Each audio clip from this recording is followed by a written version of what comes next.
भगवद गीता का 10वां अध्याय, जिसे विभूति योग कहा जाता है, भगवान श्री कृष्ण द्वारा अर्जुन को दिया गया एक महत्वपूर्ण उपदेश है।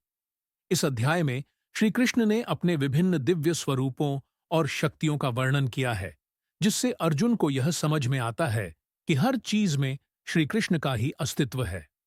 यहाँ पर संक्षेप में इस अध्याय की मुख्य बातें प्रस्तुत की गई हैं। अध्याय की भूमिका। 10वां अध्याय विभूति योग के रूप में प्रसिद्ध है, जिसमें भगवान श्री कृष्ण अपनी दिव्य विभूतियों और महानताओं का वर्णन करते हैं। अर्जुन को यह जानने की इच्छा होती है कि भगवान के कौन-कौन से रूप और विशेषताएं हैं, जिनसे वे विश्व के हर स्थान पर विद्यमान हैं। भगवान की विभूतियां इस अध्याय में श्री कृष्ण ने बताया कि वे इस संपूर्ण सृष्टि के मूल कारण हैं और हर चीज में उनकी झलक है। उन्होंने बताया कि वे ऋषियों में नारद, वेदों में सामवेद, देवों में इंद्र, पर्वतों में मेरु, पर्वतों में हिमालय, पवित्र जलों में गंगा, वृक्षों में पीपल, पक्षियों में गरुड़ और अश्वों में उच्चैः श्रवा हैं। श्री कृष्ण ने स्पष्ट किया कि इन रूपों के माध्यम से वे संपूर्ण सृष्टि में व्याप्त हैं और हर श्रेष्ठ वस्तु में उनकी उपस्थिति मानी जा सकती है। अर्जुन की प्रशंसा और भगवान की महिमा का बखान। इस अध्याय के मध्य में अर्जुन श्री कृष्ण की महिमा का बखान करते हैं और उन्हें महान, अनंत और सर्वव्यापी बताते हैं।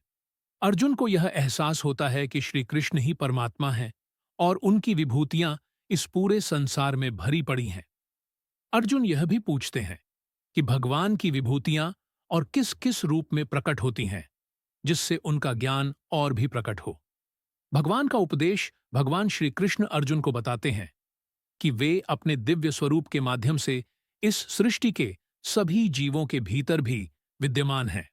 वे कहते हैं कि वे हर व्यक्ति के हृदय में स्थित हैं, सभी जीवों में चेतना उन्हीं से है और वे सभी गुणों और शक्तियों का स्रोत हैं। सार और महत्व। इस अध्याय का मुख्य उद्देश्य यह है कि संसार की सभी वस्तुओं में भगवान की उपस्थिति है।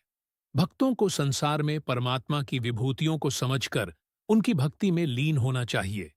अर्जुन को यह ज्ञान देने के बाद श्री कृष्ण कहते हैं कि उन्होंने केवल अपनी कुछ विभूतियों का ही वर्णन किया है और उनकी संपूर्ण विभूतियां अनंत हैं, जिन्हें जान पाना संभव नहीं है। निष्कर्ष, भगवद गीता के इस अध्याय में भगवान श्री कृष्ण ने अर्जुन को बताया कि उनकी महानता, विभूतियां और शक्तियां अनंत हैं और उन्हें जानने का सबसे उत्तम तरीका भक्ति है। संसार की हर अच्छी और सुंदर वस्तु में भगवान की उपस्थिति का अनुभव कर मनुष्य को सच्चे अर्थों में उनकी भक्ति करनी चाहिए। अतः यह अध्याय भक्तों को भगवान की महिमा का अनुभव कराता है और बताता है कि वे सर्वत्र हैं, सर्वशक्तिमान हैं और सर्वज्ञ हैं।